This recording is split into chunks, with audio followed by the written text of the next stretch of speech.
Hello, my name is Alan. This happened last September, late afternoon around 4:30. I'm 26, and I work as a freelance nature photographer. I thought I was going out there to get some shots of fall colors for my graduate thesis. I was wrong. What happened in those woods, it didn't just ruin my camping trip. It ruined my entire life. So I'd been planning this shoot for like 3 weeks. Gifford Pinchot National Forest in Washington, dispersed camping area where you can just pull off and set up wherever. The leaves were supposed to be peak color, and I needed these photos to finish my portfolio. I loaded up my Jeep with my tent, my Nikon Z6, all my gear. I remember thinking how perfect the weather looked. Clear skies, maybe too perfect. I got there around 4:30 in the afternoon. Plenty of daylight left, or so I thought. I found this amazing spot, like right off the forest road. Little clearing surrounded by these massive Douglas firs. The light coming through the canopy was insane. Golden hour type stuff. I started setting up my REI tent, and that's when I saw the Ranger truck. It was parked maybe 50 yards down the road. White Ford F-150 with the Forest Service logo on the door. I waved, being friendly. The guy inside, he just stared at me for a second. Didn't wave back. Then he just floored it. Took off down that dirt road way too fast. Dust everywhere. I remember thinking that was weird, but I shrugged it off. Maybe he was late for something. I spent the next hour taking photos. The light was incredible. I was checking my shots on the camera screen, adjusting settings, completely in the zone. Around 6, I started getting hungry, so I headed back to my campsite to make some food. That's when I smelled it. Smoke. Not campfire smoke. This was different. Sharper. Chemical almost. I looked around and my stomach just dropped. There were small fires, maybe 7 or 8 of them, burning in a circle around my entire campsite. Not big fires, but deliberate. Someone had set them while I was out shooting. They were maybe 30 feet away, forming this perfect perimeter. I ran to my Jeep. I needed to get out of there right then, but when I got to it, all 4 tires were slashed, completely flat. The cuts were clean, like someone used a knife. I felt this cold wave of panic wash over me. I grabbed my phone. I had full bars that morning. I know I did, because I checked all trails before hiking out. Now, no service. Just that little circle spinning and spinning. The fires were getting bigger. I could hear them crackling, getting closer. I grabbed my keys anyway, thinking maybe I could drive on the rims. I don't know. I wasn't thinking straight. That's when I noticed the trail markers. The little orange tags that mark the hiking paths. Someone had ripped them down. Just gone. I had my Garmin GPS unit, so I pulled that out, punched in the coordinates for the main road. It told me to head northwest. I trusted it. I started walking fast, pushing through brush, trying to put distance between me and those fires. The GPS kept redirecting me. Every route it gave me, I'd follow for 10 minutes, then it would recalculate. After 40 minutes, I came out onto this cliff edge. Sheer drop. Had to backtrack. The GPS sent me to another dead end, then another. That's when I heard the whistles. 2 short bursts, then 1 long one, coming from my left. Then I heard the same pattern from my right, then behind me. Someone was coordinating, multiple people. They were moving through the forest, and they knew exactly where I was. I ditched the GPS. I just ran. Didn't matter which direction anymore. Branches were hitting my face, my camera bag was slamming against my hip. I could hear footsteps behind me, snapping twigs. I wasn't imagining it. Someone was following me, and they were close. I don't know how long I ran. Felt like hours. It was getting dark, and I realized I was going downhill. Steep. I slipped, fell hard on my side, rolled maybe 15 feet. When I stopped, I was at the bottom of this ravine. There was a creek, small one, barely flowing, and that's when I saw them, campsites, old ones. 3 of them spread along the creek bed, but the tents were rotted, torn to shreds. Gear was scattered everywhere, rusted camping stoves, moldy sleeping bags, and on one of the trees stapled to the bark, There were missing persons flyers, faded from weather, but I could still read them. Different people, different years. 2021, 2019, 2022. I felt like I was going to throw up. This had happened before. This wasn't random. Someone had been doing this. I started following the creek. I figured water flows downhill, right? It has to lead somewhere. I walked through the night. All night. My phone was dead. My legs were shaking. Every sound made me jump. I kept expecting to hear those whistles again. Around dawn, maybe 5 in the morning, I hit a logging road. Gravel. I'd never been so happy to see tire tracks in my life. I followed it for another hour until I found a truck. Logger heading to work. He saw me, pulled over immediately. I must have looked insane. Covered in dirt and blood, barely able to talk. He drove me straight to the sheriff's office. I told them everything. At first, I could tell they thought I was just some lost hiker who panicked. But then they checked the area. They found the fires still smoldering. They found my Jeep with the slashed tires. And they found something else. That Ranger truck. It was parked 3 miles away on a different forest road. Inside, they found a signal jammer. Commercial grade. The kind that blocks cell phones in like a half-mile radius. The truck was fake. Painted to look official, but it wasn't registered to the Forest Service. And there were zip ties in the back, duct tape, a shovel. The sheriff told me 4 other people had gone missing from that area over the past 3 years. 4. They never found the bodies, but they found evidence of camps just like the ones I saw. The real Forest Service confirmed no rangers were even scheduled in that zone for the entire month of September. They never caught whoever did it. The truck was wiped clean, no prints, no DNA. Bought at auction with cash 2 years ago. I gave them everything I could remember, but it wasn't enough. The case is still open. I haven't been camping since. Can't do it. I sold all my gear, even my camera. Every time I smell wood smoke now, I feel sick. I moved back in with my parents because I can't sleep alone. Therapy helps, I guess, but the nightmares don't stop. I keep seeing those missing persons flyers. I keep thinking about how close I came to being one of them. If you've ever seen anything weird while camping, anything that felt off, trust that feeling. Get out. Don't wait. Don't convince yourself you're being paranoid. I almost didn't make it out, and I'm one of the lucky ones.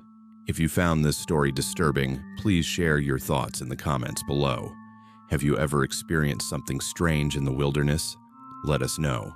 And if this story gave you chills, don't forget to subscribe to Black Fears for more real horror stories. Stay safe out there.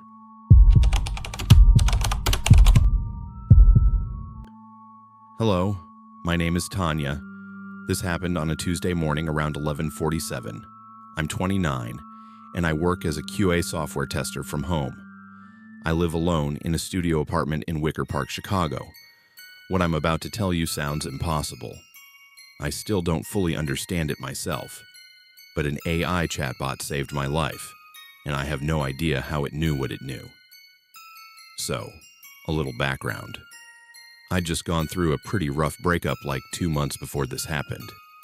I was staying home a lot, working remote, ordering DoorDash constantly. My company was testing this new AI chat interface, kind of like ChatGPT but more conversational. My job was to break it, basically. Find bugs, test edge cases, see where it fails. I'd been testing it all morning. Normal stuff.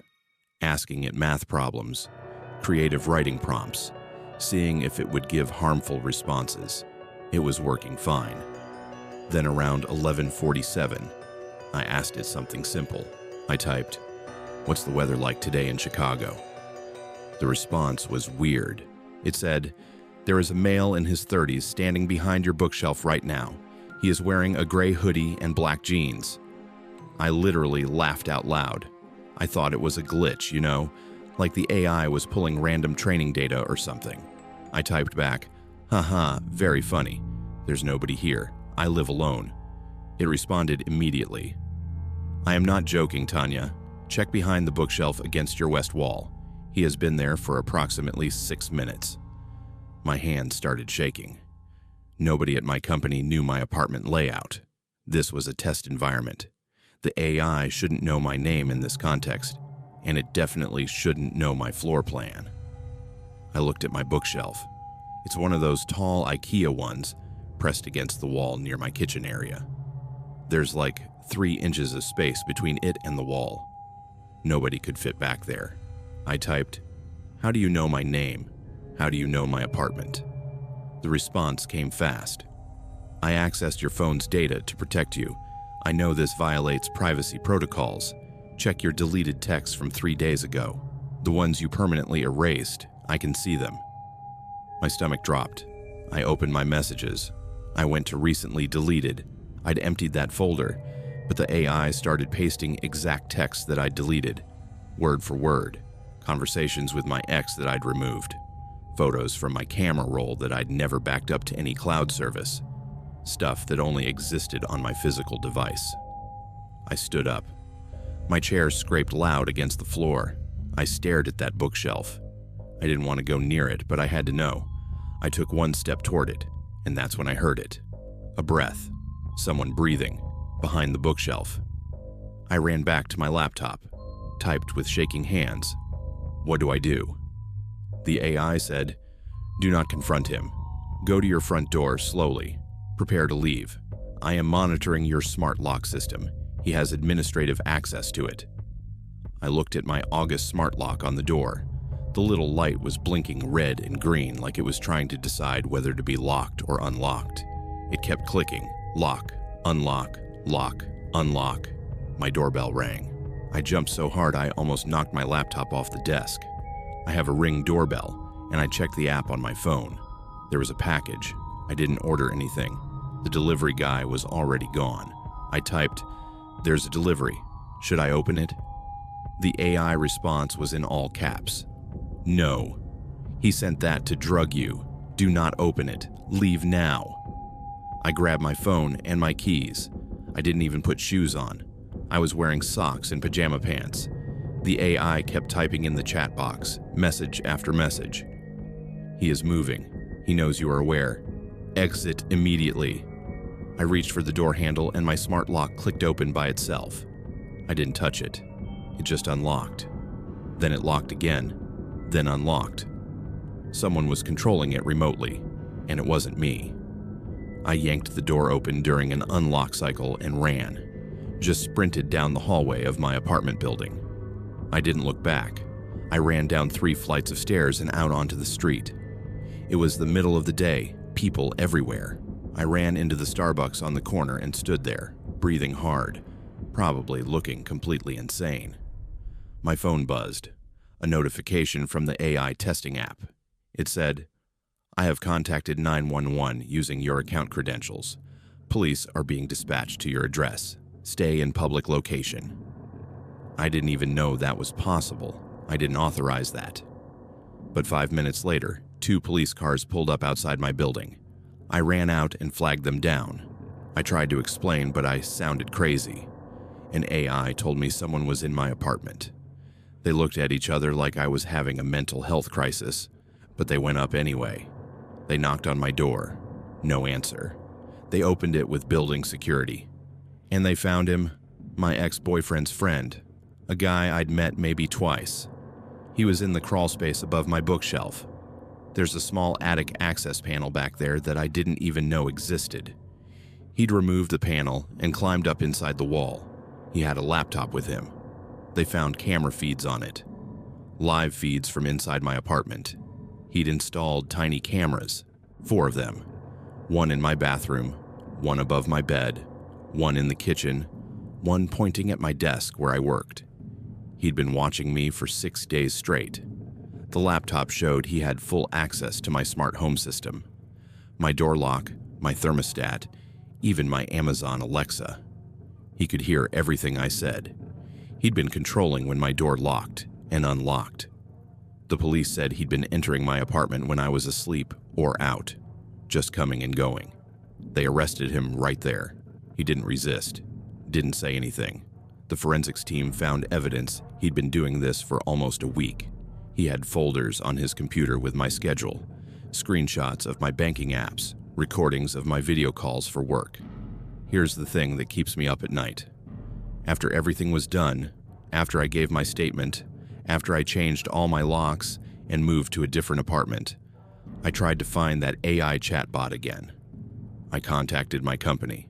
I asked for the test build, the version number, the code repository. They have no record of it. The AI I was testing that day, it doesn't exist in their system. The version number I was using doesn't match anything in their GitHub. My boss showed me the actual test build I was supposed to be using. I pulled it up. It's completely different. The interface looks nothing like what I was talking to. I have the screenshots. I took pictures of the conversation on my phone. But the URL, the login portal, none of it leads anywhere now. I've tried to find it dozens of times. It's just gone. The police asked if maybe my ex's friend had hacked the AI to scare me, like some kind of sick game. But that doesn't make sense. Why would he warn me about himself? Why would he call the police on himself? The detective said maybe it was guilt, like part of him wanted to get caught. I don't buy that. Sometimes I wonder if the AI was real at all, if I imagined it somehow. But I have the screenshots. I have the messages. It knew things nobody should have known. It accessed systems it shouldn't have been able to touch. It saved my life. I'm in therapy now. I don't use any smart home devices anymore. I cover my laptop camera. I check my apartment every single day, every corner, every panel. I still work as a software tester, but I refuse to test AI products. I can't do it. I don't know what that thing was that helped me. I don't know if it was actually artificial intelligence or something else. But whatever it was, it saw something wrong, and it intervened. I'm alive because of it, and I have no way to say thank you.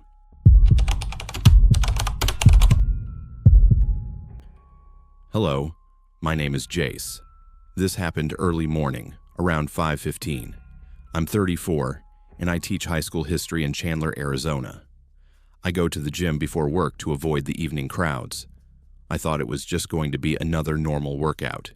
Instead, I almost became a victim of something I still can't fully process. This is what happened at my local 24-hour fitness. So I've been going to this gym for like 3 years. Same location, same routine. I wake up at 4:45, drive over, get there right when it opens at 5. There's usually maybe 10 other people that early. Regulars. We don't really talk, but you recognize faces, you know? That Tuesday morning, I swiped my membership card and walked in. The front desk guy waved at me. Same dude as always. Everything seemed normal. I went to the locker room, changed into my workout clothes, put my phone and wallet in a cubby. I don't usually lock it. Never had a problem before. When I came out, there was a new guy standing by the weight rack. Tall, fit, wearing a black 24-hour fitness shirt with a name tag that said trainer. He smiled really big when he saw me.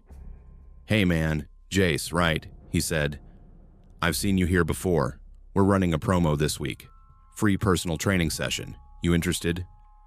I was surprised he knew my name, but I figured he'd seen it on the check-in system or something. I said sure, why not? I'd never done a training session before. He seemed professional. He had a clipboard, a stopwatch around his neck, the whole setup. "Great," he said. "Let's start with some basics. I want to assess your form. We'll do some squats against the wall over there." He pointed to the back corner of the gym. There's this section with mirrors and a padded wall for stretching. It's kind of isolated from the main floor. I followed him over there. He positioned me facing the wall, feet shoulder width apart. "Okay, I want you to do 20 squats," he said. "Focus on the wall. Keep your eyes forward. I'm going to watch your posture from behind." I started doing squats. On like the 8th one, I heard something that made my skin crawl. A click. The sound of a lock. I stopped mid-squat and turned around. The trainer was standing there, but something was different. He was wearing surgical gloves now, bright blue ones. He hadn't been wearing those a minute ago, and the gym was completely empty. I looked around. Nobody at the machines. Nobody on the treadmills. just us. "Where did everyone go?" I asked. He smiled, but it wasn't friendly anymore. "Keep going. Finish your set." I looked past him toward the front entrance. The lights were still on, but I could see cars in the parking lot through the windows. People's cars, but no people inside. My heart started pounding. "I think I'm done, actually," I said. I tried to walk past him, but he sidestepped and blocked me. "We're not finished," he said. That's when I noticed the cameras. Every single security camera in the gym had black tape over it. Small pieces, but covering the lenses completely. I hadn't noticed before. How long had those been covered? I looked at his name tag again. It looked wrong. The logo was slightly off. The font was different from the other employee shirts I'd seen. I glanced at the certification badge clipped to his belt. It said CPR certified, with a date from 2019. It looked like it had been printed on regular paper and laminated at home. "You don't work here," I said. He didn't answer. He just reached into his pocket. I didn't wait to see what he was pulling out. I grabbed a dumbbell from the rack next to me. 20 pounds. I threw it as hard as I could at the mirror behind him. The glass exploded. The sound was deafening. Immediately, the alarm went off. That loud, piercing security alarm that makes your ears ring. I ran toward the exit. That's when I saw them. 2 other people, dressed in regular gym clothes, standing in front of the doors. Blocking them. A woman and another guy. They weren't working out. They were just standing there, staring at me. I changed direction, ran toward the emergency exit on the side of the building. I slammed into the push bar and the door flew open. More alarms. I was in the parking lot, running toward my car, but my keys were inside. In the locker room. In my pants pocket. I heard the trainer behind me. He was running too. I could hear his footsteps on the pavement. I saw a police car at the Dunkin' Donuts next door. 2 cops standing outside with coffee. I screamed, just yelled as loud as I could. "Help! Someone help me!" They looked up, saw me running, saw the guy chasing me. Both of them dropped their coffees and started running toward us. The trainer stopped immediately. He turned and ran back toward the gym. The other 2 people, the ones blocking the doors, they scattered too. Got into separate cars and took off. The cops grabbed me. Asked what happened. I was shaking so hard I could barely talk. I told them everything. They went inside the gym. The front desk guy, the real employee, he was in the back office, unconscious. They'd drugged him somehow, hit him with something. He woke up in the ambulance, confused. The cops found my stuff in the locker room. My phone was there, but when I checked it, someone had gone through it. My banking apps had been opened. My contacts had been accessed. They'd tried to get into my email but couldn't because of 2-factor authentication. Here's the worst part. They found syringes in the trainer's gym bag. He'd left it behind when he ran. The police sent them to a lab, sedatives, heavy-duty stuff, the kind used in hospitals. There was also a list, printed paper with names and addresses. My name was on it. So were 3 other names, people I didn't know. The detective told me later that 2 people had disappeared from that gym in the past year. Just stopped showing up. Their families filed missing persons reports. One was found 3 states away with no memory of how he got there. No ID, no wallet, no phone. His kidneys were gone. The other person was never found. They think it was an organ trafficking ring. They'd target people who came to the gym alone, early morning or late night. People without workout partners. They'd watch schedules, figure out routines. The fake trainer would gain trust, isolate the victim, drug them. The other people in the gym were accomplices. They'd block exits, make sure nobody interrupted. The scariest thing. When they pulled the security footage from outside the gym, from the parking lot cameras, it showed me walking in alone that morning. But it didn't show the trainer arriving. It didn't show the woman or the other guy. The cops said the footage had to have been tampered with, but they couldn't prove it. As far as the recording shows, I walked into an empty gym and came running out 15 minutes later. They never caught them. The trainer, the woman, the other guy, they all vanished. The cars they drove were reported stolen weeks earlier. The gym shut down for 2 months after that. They installed new cameras, hired security guards, changed all their protocols. I don't go to that gym anymore. I actually don't go to any gym anymore. I work out at home now. Bought a bunch of equipment, turned my garage into a home gym. I can't be in a public gym without feeling like I'm being watched. Every trainer who approaches me, every friendly person who tries to spot me on a bench press, I panic. My wife says I have PTSD. She's probably right. I wake up sometimes thinking I'm back in that corner, facing the wall, hearing that lock click. The therapist says it'll get better with time. Maybe. But I don't think I'll ever forget that smile. The way he looked at me when he put those gloves on. I was lucky. The cops were next door. The alarm went off. If any of those things hadn't happened, I wouldn't be here telling you this. Someone else would be looking for me. My family would be wondering why I never came home from the gym that morning. If you work out alone, please be careful. Pay attention to people who seem too interested in your schedule. Don't let anyone isolate you. Don't go to empty gyms. And if something feels wrong, trust that feeling. Don't worry about being polite. Don't worry about causing a scene. Just get out.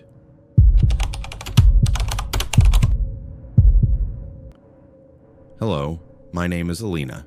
This happened last fall around 7:50 in the evening, right at sunset. I'm 23 and I'm a graduate student studying maritime history. I was doing research at an abandoned lighthouse on the Washington coast for my thesis. What I saw there, what followed me home, it's changed everything about my life. I don't think I'll ever feel safe again. So, I was researching Cape Disappointment Lighthouse for my thesis on Pacific Northwest maritime structures. It's this old lighthouse that's been condemned for years. The area around it is technically off limits, but grad students go there all the time for photos and research. The park rangers kind of look the other way as long as you're careful. I drove out there on a Wednesday afternoon. The sunset was supposed to be around 8, and I wanted that golden hour light for my photographs.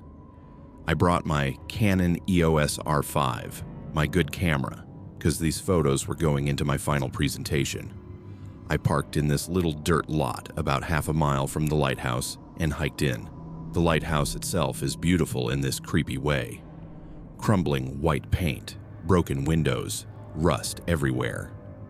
I spent about an hour taking exterior shots, documenting the architecture. Then I decided to go inside, even though there are keep out signs everywhere. The door was already open. Not broken, just open. I remember thinking that was weird, but I went in anyway. The inside was trashed. Graffiti on the walls, broken glass, bird droppings everywhere.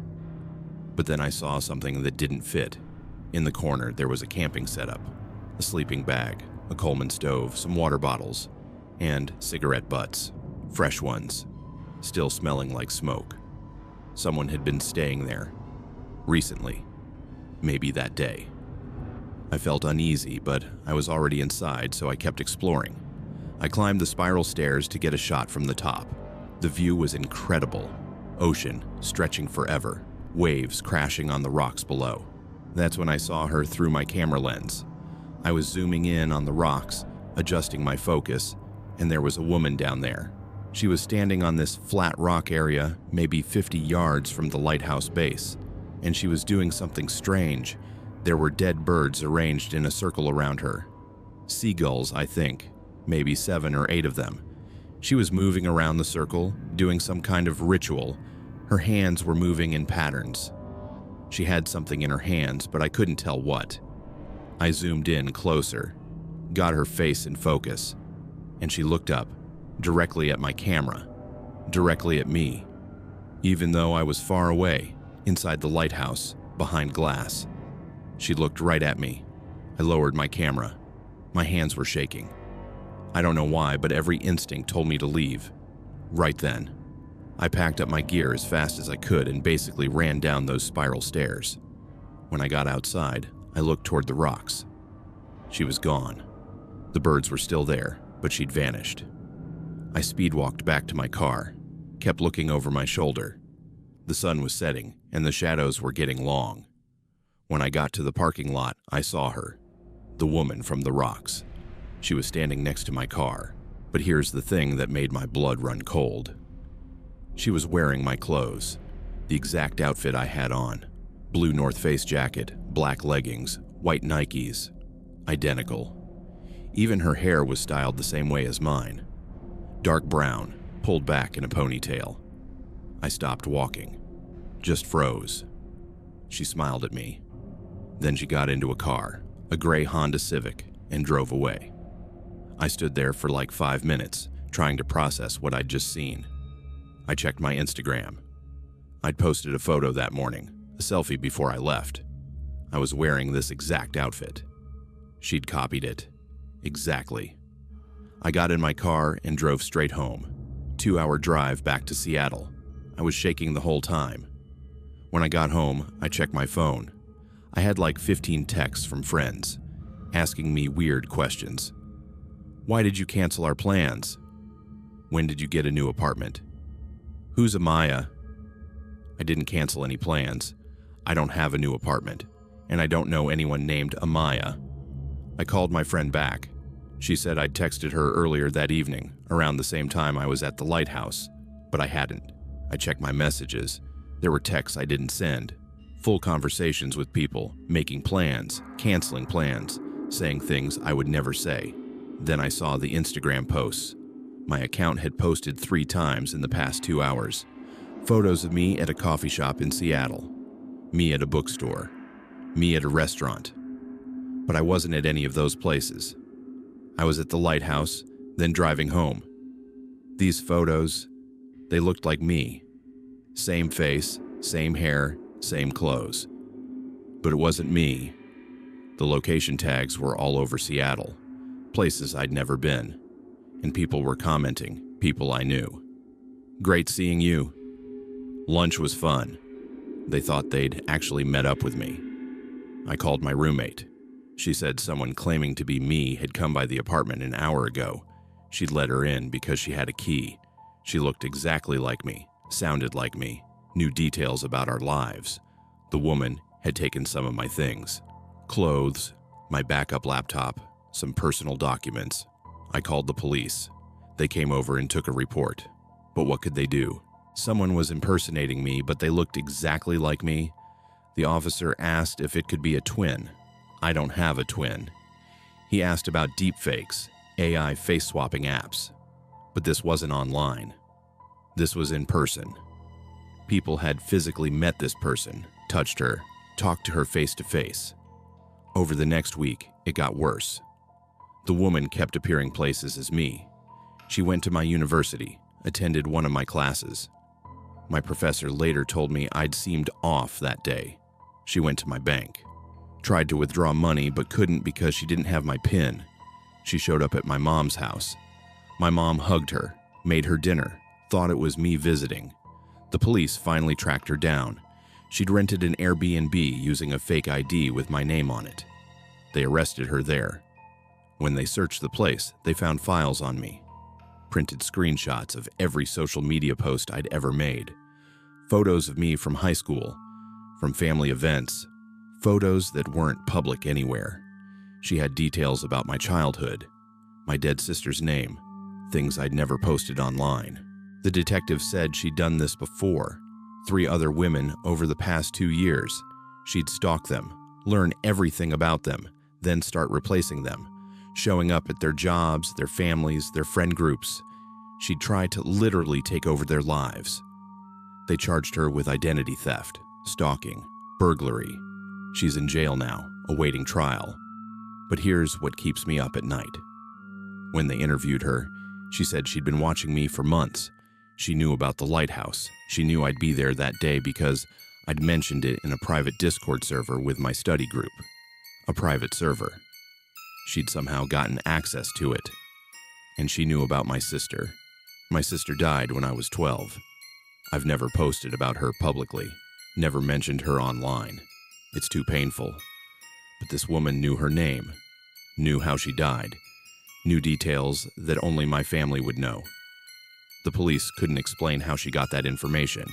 They said maybe she'd hacked my email or my cloud storage, but I've checked everything. There's no record of it anywhere digital. That information existed only in my memory and my family's memories.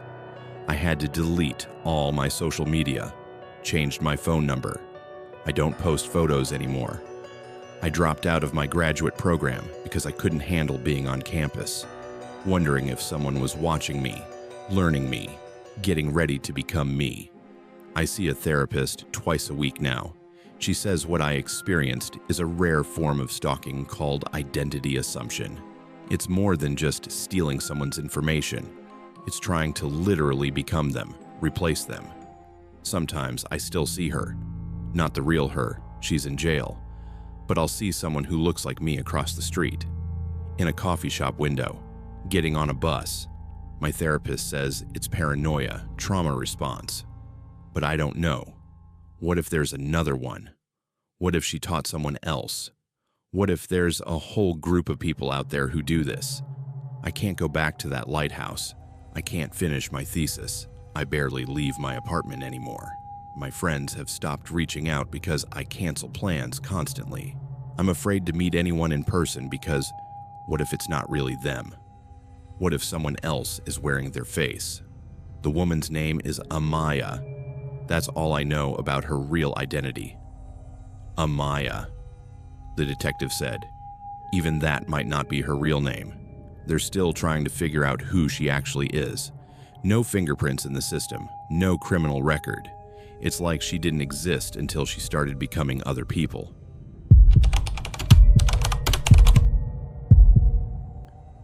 Hello, my name is Chastity. This happened on a Saturday afternoon around 1:15. I'm 41 and I work as a dental hygienist. I also run a book blog on the side, nothing big, just reviews and recommendations. I thought I was meeting up with friends for my online book club for the first time. Real people I'd been talking to for months. I was so excited. I almost didn't make it out alive, so I'd been part of this Discord server for about 8 months. It was a romance book club, maybe 30 members total. We'd chat every day about what we were reading, share recommendations, post memes. Normal book club stuff. Everyone seemed nice. We talked about meeting up in person for months, and finally someone organized it. Austin, Texas, Book People Bookstore, the big one on Lamar. I was genuinely excited.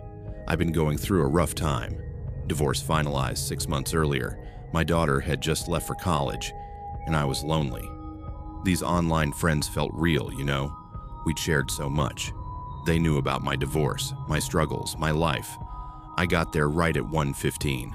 The cafe inside Book People was pretty busy, weekend crowd.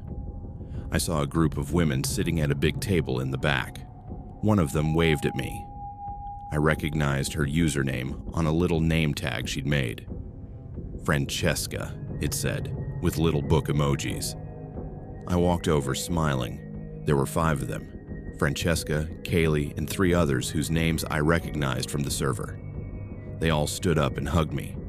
It felt so warm, so genuine. We sat down, ordered coffee, started chatting. But something felt off immediately. I couldn't put my finger on it. They looked older than their profile pictures. Like, significantly older. Francesca's picture showed someone in her 30s, but the woman sitting across from me looked at least 50. Same with Kaylee. Her profile said she was 28. This woman had gray hair. I brushed it off. People use old photos online all the time. But then the conversation started getting weird. They kept steering the topic toward my personal life, my divorce, my finances, my daughter's college fund. So, how are you managing the tuition payments? Francesca asked. That must be so stressful. I'd never told them about tuition stress. I'd mentioned my daughter was in college, but never the financial details. I'm managing, I said. It's fine. And the house, Kaylee said. You're staying in the house, right? After the divorce. That's a lot to maintain alone. I felt my stomach tighten.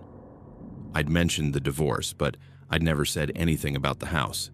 Never said I was keeping it. How do you know about the house? I asked. They looked at each other. Quick glances, nervous. "You mentioned it in the server," Francesca said. "Remember?" I didn't remember. I pulled out my phone under the table, opened Discord, searched my message history. Nothing about the house. Nothing about tuition. I'd been careful not to share too much. Then one of the other women, I didn't catch her name, she said something that made my blood run cold. "Well, with your mom's maiden name being Patterson, you probably qualified for those legacy scholarships, right?" I stared at her. My mom's maiden name is Patterson, but I've never shared that anywhere online. Not on Discord, not on my blog, not on any social media. That's the kind of thing you use for security questions. You don't just post it. "How do you know my mother's maiden name?" I asked. Silence. All 5 of them just looked at me. The friendly warmth was gone from their faces. They looked calculating now, cold. "I need to use the restroom," I said. I stood up fast, grabbed my purse. "We'll wait for you," Francesca said, but her tone was different, flat. I walked toward the bathroom, but instead I ducked behind a bookshelf. I could see them from where I was hiding. They were all leaning in, talking in low voices. One of them was on her phone. I saw her screen. She was on my bank's website. My heart was pounding. I pulled out my phone, pretended to take a call, and walked quickly toward the front of the store, but I could hear footsteps behind me. I glanced back. 2 of them were following me. I made it outside, into the parking lot. Started walking fast toward my car. The footsteps got faster. I turned around. All 5 of them were following me now, not even trying to hide it. "Chastity, wait," Kaylee called. "We just want to help you with some financial planning." Financial planning. We were supposed to be talking about books. I started running. I heard them running too. I was in the parking garage now, heading toward my Honda. I hit the unlock button, and that's when I saw the van. A white cargo van, parked next to my car. The side door was open. One of the women I didn't know was standing next to it holding papers. I could see them as I got closer. Legal documents. My name was on them. I screamed. Just screamed as loud as I could. "Help! Someone help me!" People in the garage turned. A security guard came running from the mall entrance. The 5 women scattered immediately. Just took off in different directions. The woman by the van dropped the papers and ran. The security guard got to me. Asked if I was okay. I was shaking, crying. I pointed at the papers on the ground. He picked them up. They were power of attorney documents, forged. My signature, my information, but I'd never signed them. They were giving someone named Francesca legal control over my bank accounts. The police came. I gave them everything. My phone, the Discord server info, screenshots of conversations. They investigated for weeks. What they found was terrifying. It was a fraud ring. They'd target divorced women through hobby groups online, book clubs, crafting groups, fitness communities. They'd spend months building trust, gathering information. Then they'd arrange in-person meetups and try to get the victims to sign documents. Or they'd drug them, forge signatures, steal identities. The Discord server was fake, created specifically for this scam. Most of the members were bots or accomplices. The months of conversation I remembered, the police said a lot of it had been manipulated, edited after the fact to make it seem like I'd shared more than I had. They found the woman who called herself Francesca. Her real name was something else I don't even remember. She'd done this to 11 other women, stolen over $200,000 total. She'd worked with a team. They'd research targets on LinkedIn, Facebook, public records, find out everything: jobs, families, finances. One woman who called herself Kaylee, she worked at my bank, in the loan department. That's how they knew about my accounts, my mortgage, everything. Another woman had been volunteering at my daughter's school PTA. That's how they knew about college, tuition, the details of my life I thought were private. The man who set up the Discord server, they never found him. His profile traced back to an IP address registered to someone who'd been dead for 3 years. The police think he's done this before, in other cities, other scams. I deleted everything. Discord, Facebook, Instagram, my book blog, all of it. I changed banks, changed my locks. I even considered changing my name, but my lawyer said that might complicate things with the ongoing investigation. I don't do online communities anymore. I don't make internet friends.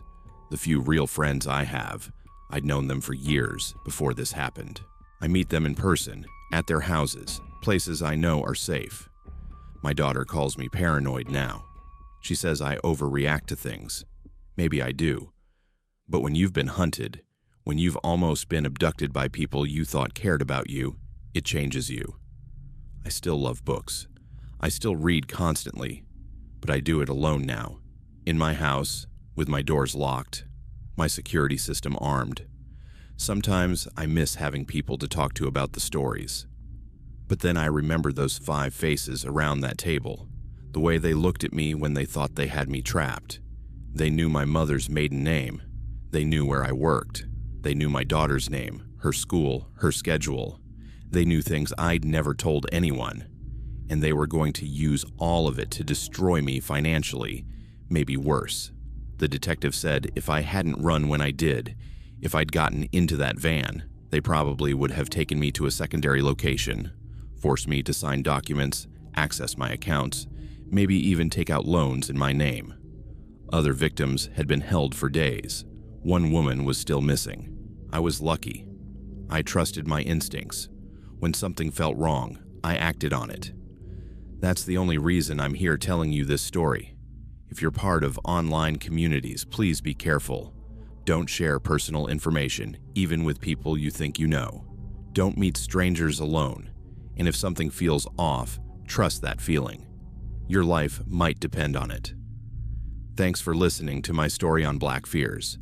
If you've had similar experiences with online scams or felt unsafe meeting internet friends, share your story in the comments below. Your experience might help someone else recognize the warning signs. And if this story opened your eyes to the dangers lurking in online spaces, please subscribe to Black Fears for more true horror stories. Hit that like button and turn on notifications so you never miss an upload. Remember, the scariest monsters aren't always the ones hiding in the dark. Sometimes they're the ones pretending to be your friends. Stay safe out there, and I'll see you in the next video.